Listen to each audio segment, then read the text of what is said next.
فطارنا النهارده واللي مش عاجب بنتي وبنتي معترضه عليه. بتقولي هو يا ماما في حد بياكل ده في رمضان؟ قلت لها هو ايه اللي ده في رمضان؟ هو ده مش اكل؟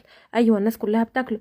قالت لي لا يا حبيبتي، انا كنت عند تيتا ما بتعملش سمك خالص في رمضان، هو يا اما لحمه يا فراخ وبس. قلت لها نعم يا حبيبتي، وانا هنهض عليكي منين؟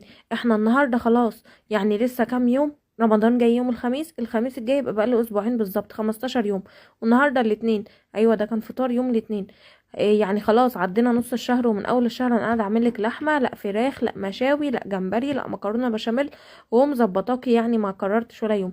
النهارده بصراحه انا ما كنتش فاضيه ان انا اقف اطبخ واعمل اكل، لان كان عندي شغل كتير جدا وانا نايمه الظهر. يعني انا نمت يوم الاثنين الظهر، وقبل ما انام سبت رساله لجوزي ان هو لما يصحى من النوم يطلب الراجل بتاع السمك ويجيب منه بوري ويجيبه على الساعه يشوى ويجي الساعه 4 ويصحيني يا دوب اتبله واطبخ الرز واعمل السلطه. حتى كمان المغرب اذن وملحقتش